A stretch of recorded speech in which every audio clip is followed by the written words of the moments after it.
Now, again, we're going to flip another page and we're going to take you off into another completely different direction. When I met Michael several years ago, I was first sort of intrigued just by seeing this title that's actually printed on his business card. He is the Director of Sustainability of the Zen Compound Temple Nightclub. First time I'd ever encountered that, and frankly, he definitely can deliver on that. He's created an entire culture, starting from that nightclub that goes way beyond that, and I think it has a lot of things to say about tonight's theme. And oh, there he is. I was asking that earlier tonight too, but he is here. You want to use this? You want to use that? This. All right, great. Give a warm welcome to Michael Zuckerman. Thank you. Get up.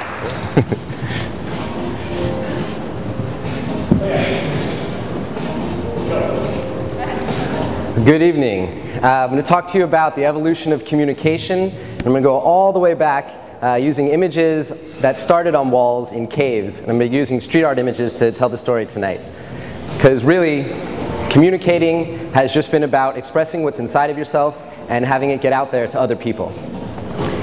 And I also want to talk about fame. What makes an idea famous? Webster's defines it as well known by many people. But which people? And does that transcend cultural boundaries and time? Is it just a fad, or are the things that the people that come up with ideas that change the world, scientists or revolutionaries that change the way that we see the world? And some people don't even get famous until after they're dead, like certain artists.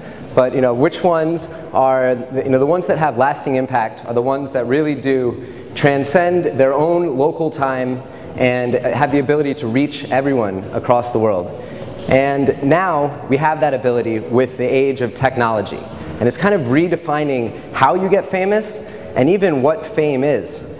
This is a ring that is a concept ring that instead of your status symbol being the size of your diamond showing how much you are, this is a Google ring that shows the number of hits you have on Google with your name. And that's kind of the status symbol. So as technology becomes this ability for us to connect to us all, it's really kind of a Buddhist concept of oneness, that we are connected, and if we're all one, that we affect each other and we exist because of each other, that we can potentially achieve collective consciousness and evolve our species. So a campaign that has really taken the internet by storm, I'm sure you all know, is the Kony 2012, campaign by Invisible Children that is about the Uganda warlord Joseph Kony and he's trying to make him famous. And they've used 5 different techniques that have worked for different organizations. They launched them together in a coordinated campaign. The first thing they did was they launched a viral video.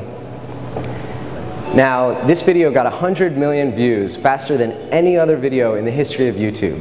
And that's pretty incredible because it's 30 minutes long, and it also doesn't involve any cute animals, babies, or things like that. So to command that attention is quite remarkable. The second thing they used was social media.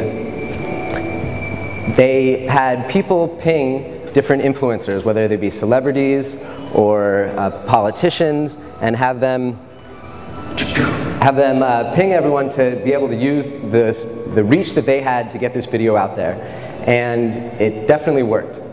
The next thing they used was a bracelet. That worked with the Live Strong campaign, like Lance Armstrong has done, and where people can wear this thing on their body that they use themselves as a body to showcase their values. They also did a petition, which is a tried and true way to get a collection of people that say, yes, we support this. And the final thing that they're using is street art. On April 20th, they're having a day of action where people are going to put these posters up all over the world. His face is going to be everywhere. We saw this work with the Obama campaign in 2008. But what I'd like to propose to you today is if we have this new ability to communicate with the masses and get these words out to absolutely everyone, that we try to focus on the positive. San Francisco launched this campaign called Carrot Mob, where instead of boycotting companies and ideas that you don't like, they organize boycotts. So they support organizations and companies that they do believe in and help them grow. And having a positive outlook is really important. I think it's better to support things that you believe in than try to fight against things that you don't.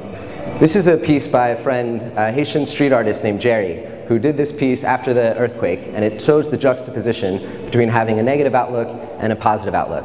And you know, we've seen The Secret and The Power of Attraction. So, you know, focusing on the attention is good. And there are a lot of good things out there that we should be able to bring attention to. The Dalai Lama is quite famous.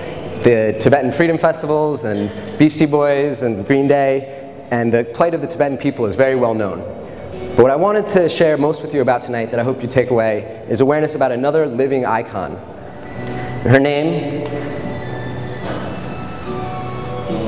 is Aung San Suu Kyi. She's pictured right here. She's the democratically elected president of Burma.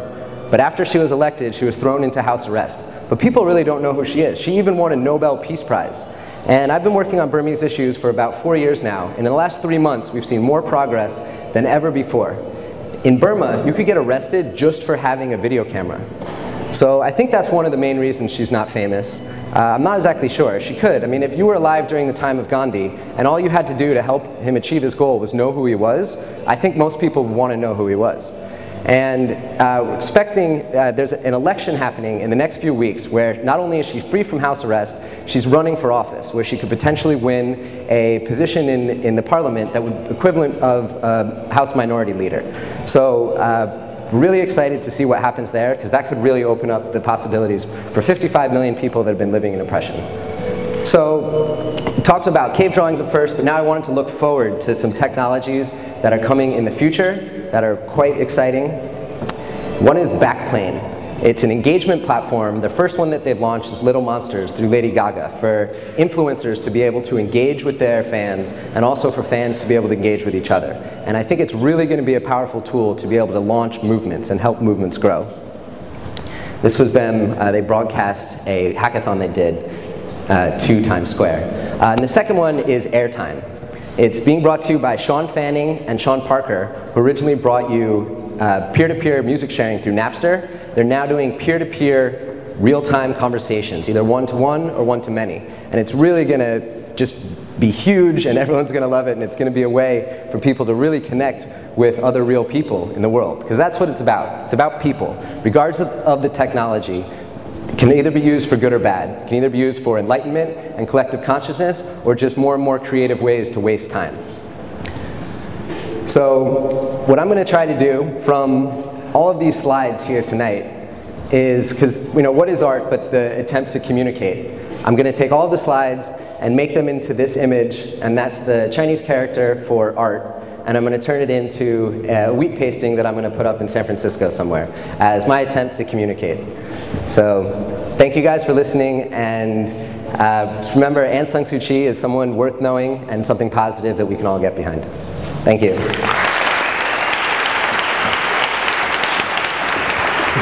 Thanks. Thanks, Michael. Wow. All right, so he thinks big. He's not just, you know, way beyond sustainability. They take sustainability way beyond what you might presume to be.